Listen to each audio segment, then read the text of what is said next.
ఇవరి చూడు ఈటల రాజేందర్ గారు బట్టి విక్రమార్కతో కలిసి ఓ ప్రోగ్రామ్ అటెండ్ అయ్యిండు. బట్టి విక్రమార్క కార్లో వేరు. మరి నువ్వు కాంగ్రెస్ పార్టీలో పోతున్నావా? మరి అంటే నువ్వు చేస్తున్నావు సంసారం, ఎదుటోడు చేస్తే వ్యభిచారమా? అసలు నేను ఒకటే అడుగుతున్నా. మరిగో పొంగులేటి శ్రీనివాసరెడ్డి గారు, పొన్నం ప్రభాకర్ గారు, బండి సంజయ్ గారు కార్యక్రమంలోకి వచ్చిర్రు. మరి దీన్ని ఏమంటావు?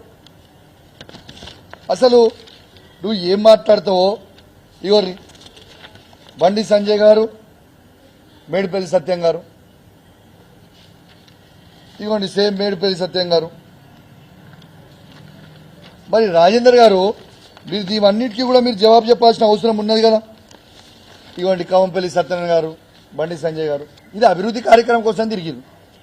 మరి ఆనాడు పొన్నం ప్రభాకర్ గారు 2009లో ఎంపీ ఉన్నప్పుడు, మీరు శాసనసభ్యులు ఉన్నప్పుడు మీ ఇద్దరు కలిసి తిరగలేదా? ఒకరి మీద బురదేయడము, కడుపులంతా విషం పెట్టుకోవడము, ఇవన్నీ బంద్ చేయ బ్రదర్. నేను ఎవ్వరు నమ్మడానికి సిద్ధంగా లేరు. ఇది ఒక్కటి మీరు గుర్తుపెట్టుకోండి. నిన్ను ఆల్రెడీ హుజరాబాద్ ప్రజలు చీగొట్టి పంపించిండ్రు, గజ్వేల్ ప్రజలు చీగొట్టి పంపించిండ్రు, మల్కాజిరి ప్రజలు చీగొట్టడానికి సిద్ధంగా ఉన్నారు. మళ్ళీ ఒక కొత్త డ్రామా చేసి పంపుతాం. ఎంత సిగ్గుచేటంటే, నేను పెద్ద నాయకుడిని, హుజరాబాద్ ప్రజలు నన్ను రమ్మంటారు అని ప్రతి ఊరికి 25,000 రూపాయలు పంపించి బండ్లు ఇచ్చి రారానైనా మీ దండం పెడితే బంచాను జరన్న వచ్చి హుజరాబాద్కి రమ్మని అన్నూరు, నా ఇంటి కూడా ధర్నా చేసి యాక్షన్ చేయరి అని చెప్పి ఊరికి 25,000 రూపాయలు నువ్వు పంపితే కూడా, ఊరికి 25,000 రూపాయలు నువ్వు పంపితే కూడా నీకు వచ్చింది ఎందుమని? పట్టుమని 200 మంది కూడా లేరా. ఆ 200 మందికి ఇక్కడ కూర్చున్నంత మంది కూడా లేరు. దానికి టేబుల్ మీద ఎక్కి మాట్లాడతాను. ఊరిని పట్టుమని 200 మంది లేరు. నేను ఎవడు కోరుకుంటుండు, ఎవడు రావాలని కోరుకుంటుండు? నువ్వు చేసింది ఏంటిది? నువ్వు ఉన్నదేంటిది? ఈ యాక్టింగ్లు డ్రామాలు బంద్ చేయి. నువ్వు హుజరాబాద్ శనివి అని నిన్ను విడిచిపెట్టుకున్నారు. నిన్ను హుజరాబాద్ ప్రజలు ఎన్నడో మర్చిపోయారు. నువ్వు కొత్త నాటకాలు చేస్తే ఈ ఓవర్ వినడానికి లేదు. అచ్చా, ఇంకొక ఇంపార్టెంట్ విషయం, బట్టి విక్రమార్క ఫోటో. ఇంకోటి ఇంపార్టెంట్ విషయం ఏంటంటే, ఇప్పుడు ఈ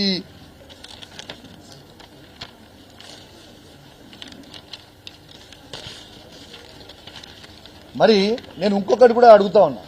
ఇలా బట్టి విక్రమార్క గారి కారులో నువ్వు కలిసి ఈ ప్రోగ్రాంకి పోయినావు. ఇది నీ అఫీషియల్ అకౌంట్లోనే నువ్వు పోస్ట్ చేసుకున్నావు. పోయినప్పుడు మరి ఇదే బట్టి విక్రమార్క గారు బీజేపీ అధ్యక్షుడైన రామచంద్రరావు గారిని, ఆయన అధ్యక్షుడు అయిన రోజు రోహిత్ వేముల కేసులో ఆయన ఇన్వాల్వ్మెంట్ ఉంది, ఆయనకు ప్రెసిడెంట్ ఎట్లిస్తారు అని బట్టి విక్రమార్క గారు ఆ రోజు విమర్శించిండు. మరి ఈ బట్టి విక్రమార్కతో తిట్టించింది నువ్వేనా మిస్టర్ ఈటల రాజేందర్ అని నేను అడుగుతా ఉన్నాను. అంటే నువ్వు కాంగ్రెస్ పార్టీలోకి పోతున్నావు అయింది, రేపటి నెలలో ఏడజాలలో దిక్కు. ఇప్పుడు ఆల్రెడీ కేసీఆర్ గారిని మోసం చేసినావు, టీఆర్ఎస్ కార్యకర్తలను మోసం చేసినావు, హుజరాబాద్ ప్రజల్ని మోసం చేసినావు. ఇప్పుడు నిన్ను నమ్ముకుని వచ్చిన టీఆర్ఎస్ ఇచ్చిపెట్టి బీజేపీలోకి వచ్చిన కార్యకర్తలను మోసం చేసినావు. ఇవాళ రేపు ఎల్లుంటో బీజేపీని కూడా మోసం చేస్తావు. ఇంత మోసపోయిన చరిత్ర నీది. అంత దారుణమైన చరిత్ర పెట్టుకున్నా చరిత్ర తెలుసా? నీ చరిత్ర ఎవరు తెలియదా బాబు? నువ్వు చీటర్ అని తెలుసు, నువ్వు మోసగాను అని తెలుసు, అన్నీ తెలుసు. ప్రజలు అన్నీ కూడా గమనిస్తా ఉన్నారు.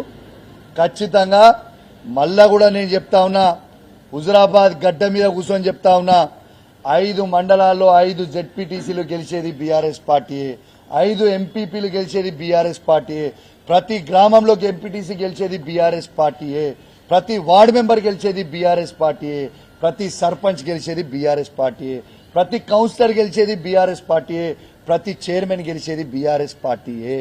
రాసి పెట్టుకోండి, మీకు ఇవాళ చెప్తున్న ఈ మాటని. ప్రతిదీ కూడా మళ్ళా కేసీఆర్ గారి జెండా ఎగిరేస్తుంది. ఇక కొన్ని నేను చెప్పాల్సిన అవసరం లేదు. కొన్ని సర్వేలు వాళ్ళే చేసుకురు, వాళ్ళే బయట పెట్టిరు. ప్రతి కాంగ్రెస్ పార్టీ సర్వేలో కూడా ఇక్కడ బీఆర్ఎస్ పార్టీ జెండా ఎగురుతుందని వెరీ క్లియర్గా చెప్పారు.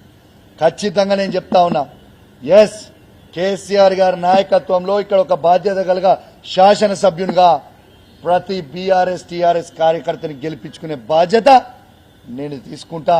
ప్రతి ఒక్కరిని కూడా గెలిపించుకొని తీసుకొని వస్తా అని కూడా ఈ సందర్భంగా తెలియజేస్తూ, అదేవిధంగా మళ్ళొక్కసారి చెప్తా ఉన్నా, 20 ఏళ్లు టీఆర్ఎస్ పార్టీ జెండా మోసిన నాయకులకి మొన్న ఈటల రాజేందర్ గారితో మోసపోయి మీరు ఆడ పోయి ఉండి ఇబ్బంది పడుతున్న నాయకులకు చెప్తా ఉన్నా, మేము ఎవరేమనుకోం, వారి గేట్స్ ఆర్ ఓపెన్, మీరు ఎప్పుడన్నా రావచ్చు, మీకు ఏది ఉన్నా కూడా ఫీల్ ఫ్రీ, మేమేం అనుకునేది ఏం లేదు, మీరు రావచ్చు. మీరు ఒరిజినల్లా మీరు కేసీఆర్ మీద మీ అందరికి ప్రేమ ఉందని నాకు కూడా తెలుసు. మీ అందరు కూడా మన టీఆర్ఎస్ బీఆర్ఎస్ పార్టీకి వాపసు రావచ్చు. మిమ్మల్ని కేసీఆర్ కేటీఆర్ సార్ సమక్షంలో, హరీష్ రావు గారి సమక్షంలో తీసుకుపోయి కల్పించి మరీ మీకు స్వాగతం పలుకుతామని ఇవాళ హుజరాబాద్ గడ్డ మీద నుంచి ప్రతి వాళ్ళ కార్యకర్త కూడా చెప్తా ఉన్నాను. ఎందుకంటే పాపం వాళ్ళని తీసుకుపోయి మోసం చేస్తే వాళ్ళ ఆగమాగం ఉన్నారు.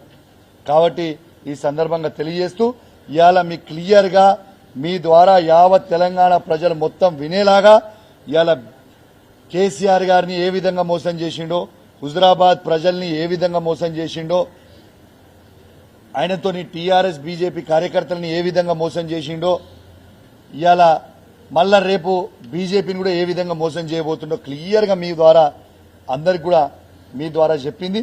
మీ అందరు కూడా చూసిర్రు, విన్నరు. ఇక ప్రజలు కూడా నిర్ణయిస్తారని కోరుతున్నాం. ఇంకోటి కూడా అన్నాడు, నేను ఎమ్మెల్సీ విప్ ఉన్నప్పుడు ఆయనని ప్రోటోకాల్ ఎమ్మెల్యేగా ఉండి ఆయన పిలవలేదట. నువ్వు రాక నీ అహంకారం పెరిగిపోయి దీనికి పిలిచేది అధికారులు. ప్రతిసారి నీకు ప్రతి ప్రోగ్రాం ఉన్నప్పుడు, ఆనా నేనే ఎమ్మెల్సీ ఉన్నా, నేనే విప్పుకున్నా, ఎవ్రీ ప్రోగ్రాంకి ప్రతి ప్రోగ్రాంకి ఇక్కడ ఉన్న శాసనసభ్యునిగా ఆయనను పిలిచిండ్రు. ఆయన రాలే, అహంకారంతో రాలే. ఇలా అదే అధికారులు నన్ను ఫోన్ చేసి మీరు రాండి అని పిలిస్తే నేను బరాబర్ ప్రతి గవర్నమెంట్ ప్రోగ్రాంకి నేను పోతున్నా. నువ్వు రాక నీకు